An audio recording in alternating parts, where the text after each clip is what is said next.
how it's changing a student's life, or what student facilities basically students are receiving here. And a lot of times it appears maybe a student is not genuine, they have genuine concerns around it. So it's just about finding around it there. I was keen to be able to offer that opportunity to a lot of other students because for me it was life changing. So it was life changing in that way. And then I have had the opportunity prior to coming to the UK to have lived in different countries around the world, such as Iran, Syria, Egypt, different Wow. parts of the world. And then digital online is really important in the way we do things. And most companies now advertise their job on Indeed or LinkedIn or stuff like that. So Hello, everyone. This is Sadia from Third Row Perspectives. And yes, we have started it in the UK. And today with us, we do have a very famous university director. And he has been in this industry for quite a few years. So today we will be discussing about how his journey has been in this education sector and how he is changing the student's life as well as the fresher's life. So yes, starting with Shazam Hussain, and he is the director of engagement for Leeds Trinity University. Welcome to Third Row Perspective, and thanks for joining. thank you. Thank you for taking the time to speak to me. Yeah. Really appreciate it. Yeah. So can you just share a bit about your journey, how this education industry hooked into you, like why this industry and I'm originally from the Caribbean, from Trinidad and Tobago, and obviously, being able to help students from what we would say, the global south, to the third world countries has been always a passion for me. Because I grew up in a village and, the university was very far away from where I am from, and the access to education was very difficult. So when I came to the university and had the opportunity to see the infrastructure and other activities around there, I was keen to be able to offer that opportunity to a lot of other students because for me it was life changing.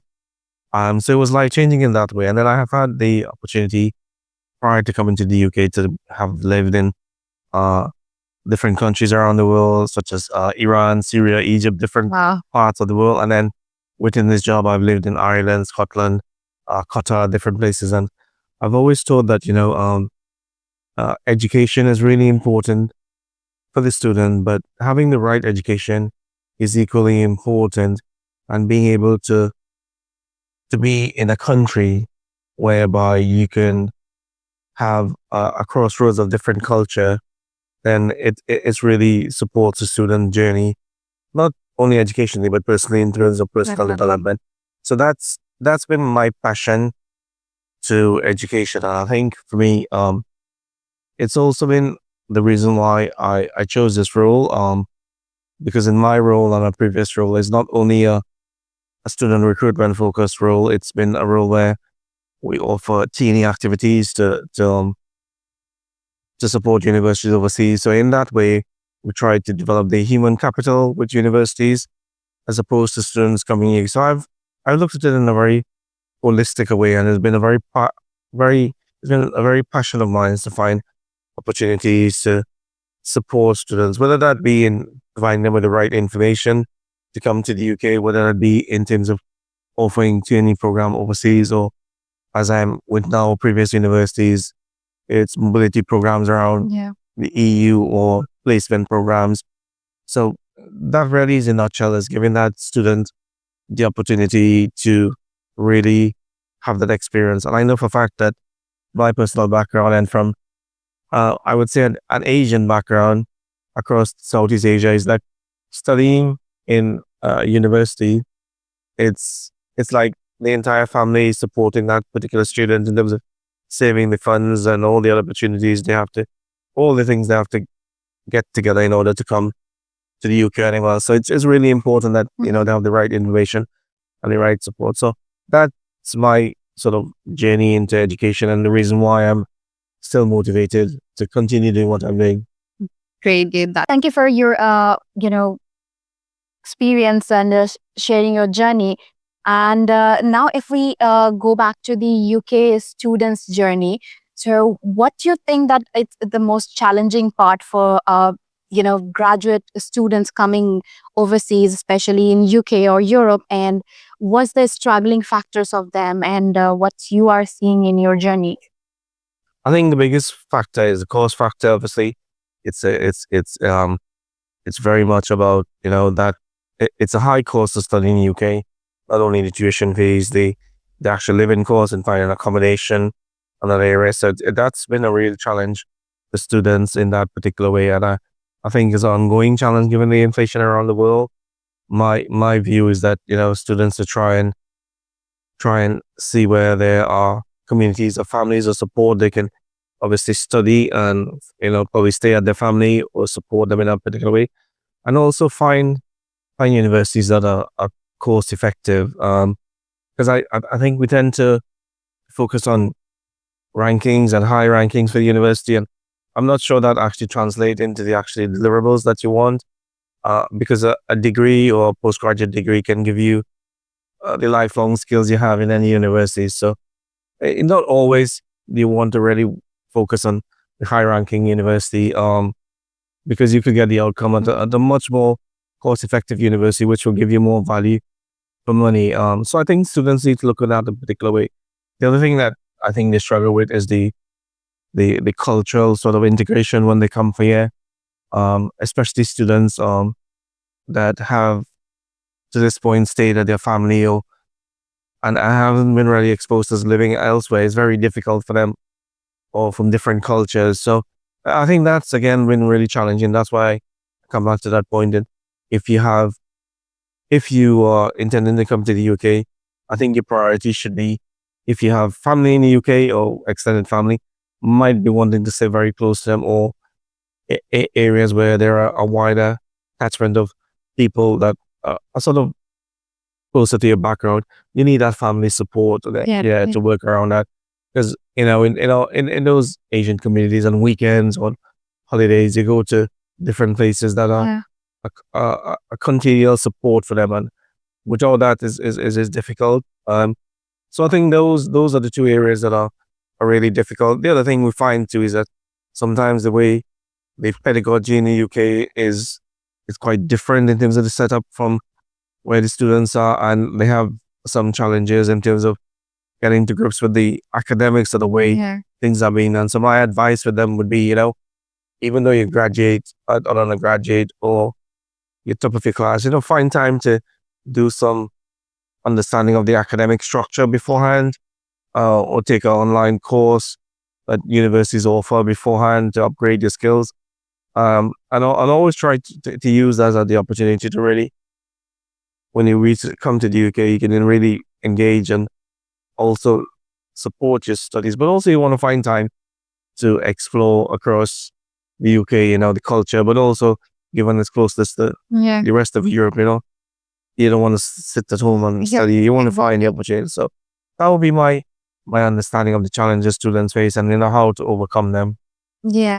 So that was students' challenges. What are the university side challenges that when recruiting the students, and we know that UK government has been changing rules here and there because of the students maybe dropout or asylum cases. So what are the challenges from university side you are facing? I think that's the main challenges. Obviously, they had the post work visa for students. If we reduce that, I don't know if it's going to reduce further, because it's seen as a route that students actively use to get into the UK, and then they drop out, or they go on asylum.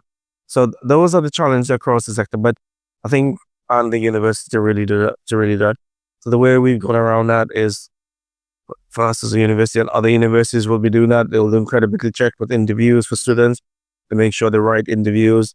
There's a quality framework for agents now, so the agents are well informed and know the level of students and the genuine students that we're looking for.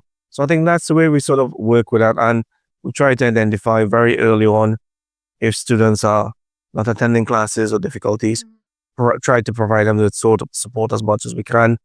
And a lot of times it appears maybe a student is not genuine, but they have genuine concerns around it. So it's just about finding around it. But you do get cases where students are disingenuine.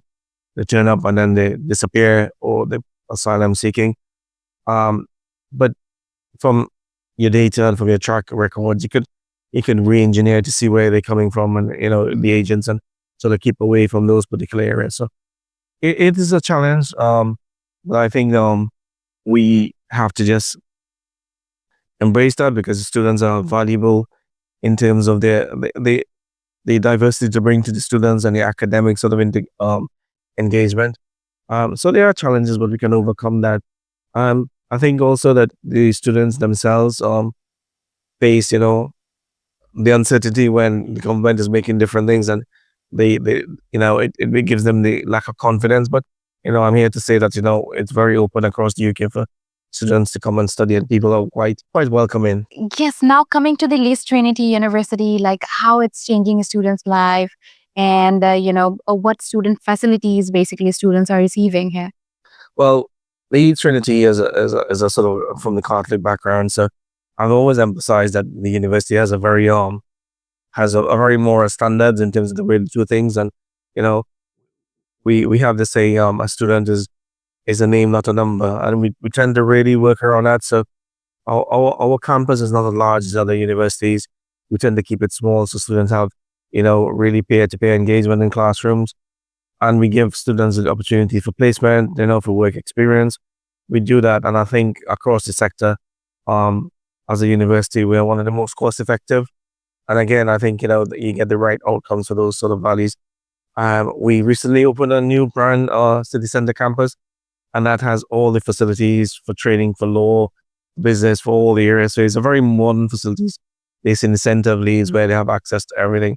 Our main campus is Horsfoot in Leeds, and again, you have all the facilities you need there for recreation, for sport, for engagement. So it's a very good university with a good uh, offering for students. So, for the international students, first concern is that I want to drop by in the London. Maybe it's for international mindset that if it's USA, then newer. So this is the popular cities, and they have this idea that other cities we won't be able to get jobs or part times, which international students look for.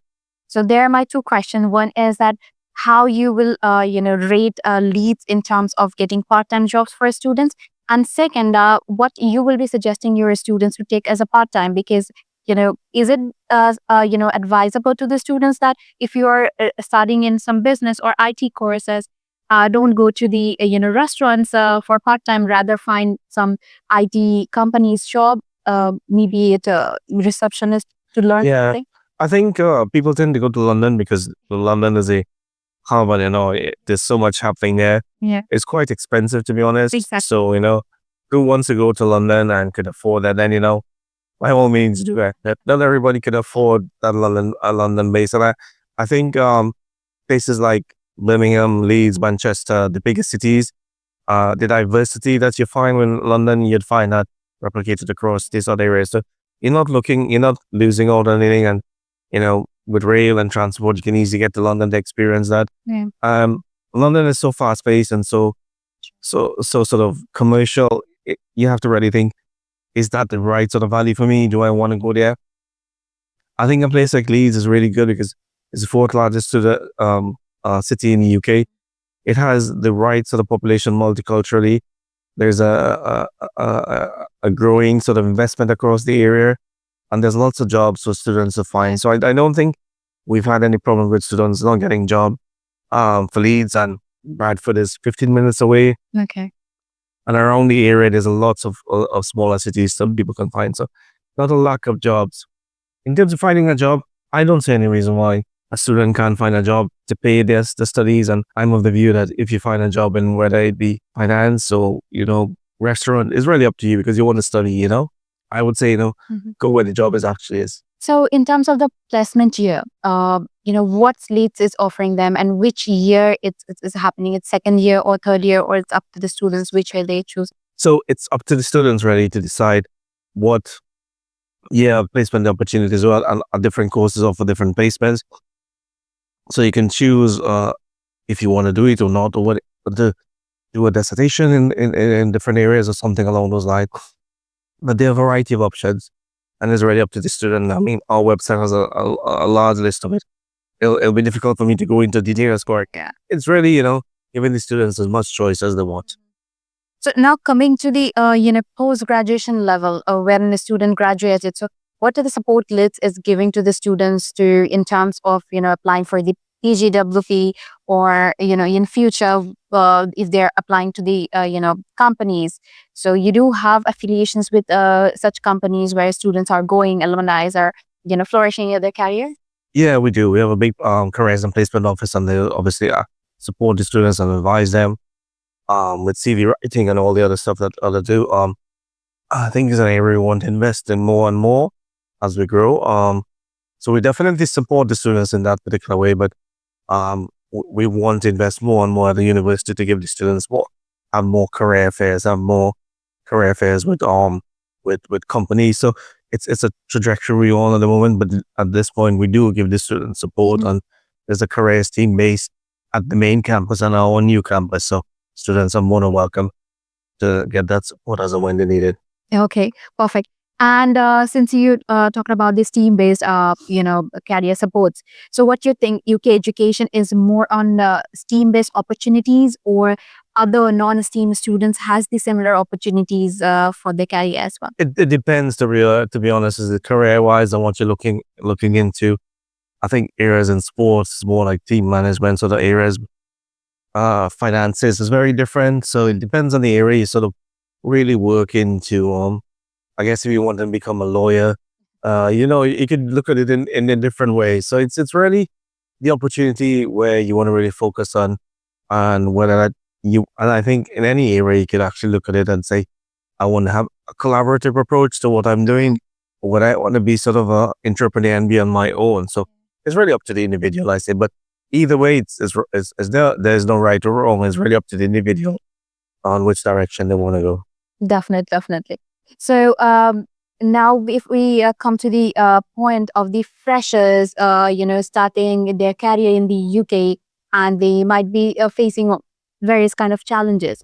So, what kind of skill development you will be, asking a student to do from maybe their home country, or if they are domestic students, they should develop it by their 12 to when they're going to undergrad. So we have at the moment, just coming back, is that we have obviously the freshers, we have like an international week for arrival students, so we support them during that. And in our university at the moment, we're developing a new scheme to help them, support them essentially with the academic work and support. But I think beforehand for their studies, I think they really need to understand, I think the how it's the pedagogy of the delivery of the way it is. A lot of it is independent thinking, and you have classes and you have your support, and then you go and do your work, which is very different from where you were. So I think they really need to come to terms with that. And secondly, the way the assessments take place is very different, and they need to learn how to do the referencing and the writing. That's really key in terms of the assessments and the outcome. And then thirdly, I think students need to be really focused on how to use AI. It's the challenge at the moment, and it might be different in different parts of the world, but they really need to know the limits of it and how they can use it or not use it within the British industry. Yeah, so in that case of AI, I was having a podcast with a Nigerian student. So, like ex-student, he completed his graduation and all. So he was saying that university says that don't use AI for certain projects or dissertation, but I'm not copying pasting AI. AI is giving me the idea. So, what do you think about this perception that when teacher says don't use AI, we will detect?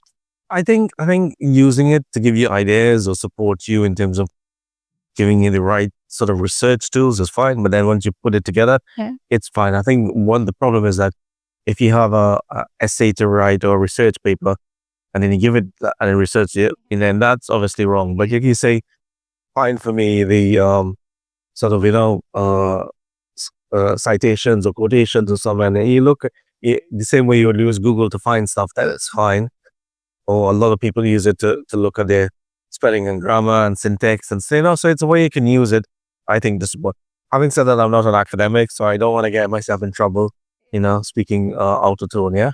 Yeah, sure, sure. So you're saying that AI is skill development, or that we again suggest that networking. Lots of students doesn't network, or doesn't create their account in LinkedIn maybe. So such kind of platform are really good for networking and knowing more about more industries. So in anything such you would suggest it, students coming to Leeds maybe grow this kind of skills? Yeah, Okay. definitely, definitely. I do think AI is the future, and we need to work and be part of it. And you can see a lot of courses on the graduate, postgraduate. I think in China now it become compulsory to learn AI instead of So I think people need to embrace that and work with that. In terms of the networking and skills, I do, yeah, definitely. LinkedIn is more of a professional platform, so really use that. You can really engage with students around that. There's a lot of Facebook groups around where so students can plug into different work, but also there's a lot of student groups in a particular university. So it might be the Hindu society, the Islamic society, or different South Asian society or South American side. So wherever they're coming from, they can research that beforehand and plug into that and get an idea of the networks are available in that. Definitely. Yeah. And some of the larger cities too, you might have, you know, um, cultural activities are from people in different communities. Birmingham, Leeds, Manchester, London, bigger cities, you'll find that. So again, really, really setting up yourself as a network to really have the support, I think is really important. And I would also say that a lot of companies that they aspire to do, whether that be PwC or KPMG, those bigger companies, or um, they have a lot of networking events and seminars being held in different places, especially in the bigger cities. So you want to network with those things and companies and know when they are delivering or offering seminars or workshops, and you want to attend those and get opportunities to meet someone. So those are the things I would recommend. Yeah. So I had this experience with Nepalese students in my previous jobs, that they used to ask that what I should learn from here. Is it hair styling, cutting, or sewing, or driving, or cooking? What will help me in my part-time jobs and everything? So such question, when the innocent heart has us, what you will suggest? What basic skills they should learn to come to an international destination? Communication, I think that's the most important thing. They need to learn to understand. Probably English is not their first language, or they use it properly. I think communication is really important. And if you're looking for a job, it's very different in terms of the communication you use as opposed to talking to your friend. Yeah. I think that's really important. That communication skills is really important in any job. Or you convey what it is you're being asked to do, or speak to the customers or your line manager. So I think communication is really important, and how you present yourself. Yeah. Again, you want to go to a job interview, whether it be a part-time job in a restaurant or anywhere, you want to present yourself in a professional manner. And that again comes back to the communication and your body language, right? Yeah. So those are the things that I would really recommend students really sort of firm up if they're looking for opportunities to come to the UK. And a lot of jobs, whether it be part-time or whether it be in a firm or a restaurant, they require a CV and a supporting statement. So really learn how to do that, and one CV for multiple audiences won't work. You have to know how to craft it to a bank or to a restaurant or something else. So I think those are the things that are really important. Again, uh, digital online is really important in the way we do things, and most companies now advertise their jobs on Indeed or LinkedIn or stuff like that. So gone are the days where you can walk on the high street and then give your CVs out. Yeah, rarely, very rarely now you see a sign in the window saying help needed. So you want to be able to know where the companies are locally, whether it be Subway or KFC or KPMG or HSBC Bank.